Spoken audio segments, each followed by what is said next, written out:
Boker Tov, everybody. So this week's portion is Tazria, and we like to joke in the profession that it's every B'nai Mitzvah's worst nightmare in terms of a portion. It's awkward because it's talking about skin diseases and the idea of being ritually impure versus pure, and what does that all entail. Um, so it's talking about a disease that happened in those times called sara'at. It's often translated as leprosy, but there are some of our sages who say it wasn't leprosy, didn't behave that way. It was sort of a scaly skin disease. And in fact, it might be a disease that actually no longer exists. Maybe it's just a biblical disease, and it's hard to really know too much about it. But it does describe some of the symptoms, and it describes the process by which someone could go from having tzaraat, being afflicted with that, and then becoming ritually pure again. There's a process for that. And I also want to point out that it's a very unusual disease in that it can affect not only individuals, but also a person's house. So leprosy certainly doesn't come to mind as afflicting a house. So it's a very perplexing disease. The portion talks about how the people would come to the Kohanim to sort of have their diagnosis and to go through the process of purification. They would quarantine themselves outside of the camps.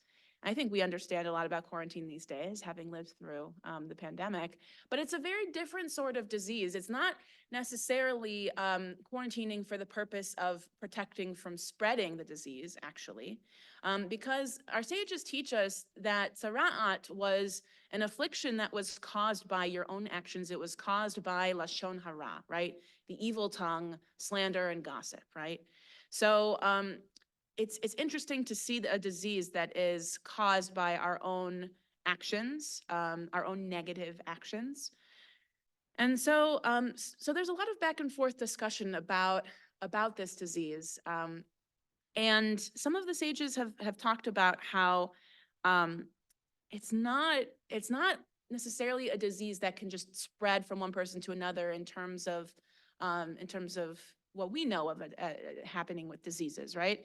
It's an idea of being stricken and then being forced outside of the camp to come outside of your own experiences and to really spend that time waiting to heal. You're spending that time reflecting, right? And hopefully coming to the decision to act better, right? And to hopefully then, once you go through purification, to not make the same decisions that caused you to be there in the first place. I think that's something we can all relate to as well. And so we actually hear about a number of notable individuals in the Bible who are stricken with tzara'at: Moses and Miriam, and also King Uzziah, who is known to have been a very righteous king. And numerous other righteous individuals as well. So it's nothing. I mean, I think we can all agree that to engage in lashon hara is very easy to do. It's very easy to be drawn into an action that isn't a positive one, right? And so having this affliction was seen as a sign, right? A sign from God in this instance, to then spend the time reflecting on your actions and then making those better decisions. So rather than, learning about this disease from a pandemic perspective, I think we can think about this as a perspective of our own actions, right? Our conscience tells us when we've done something wrong, right? So that's a normal sign. But maybe there are other signs, and it's not necessarily tzara'at, but maybe there are other external signs in your life that something that you're doing isn't working, or that it's not the right action, right? So this is a reminder in our lives to take the time to reflect on those actions and find ways to do better in our lives. Don't go away, Cantor.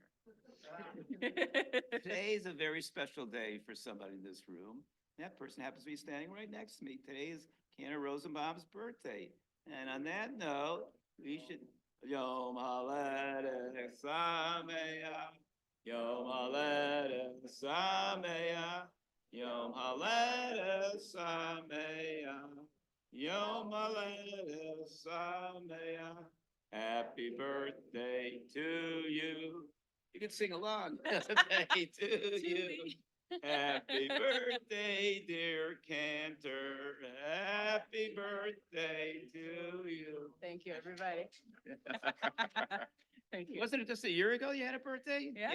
It's funny how that works. It's so funny how time flies. It's just amazing.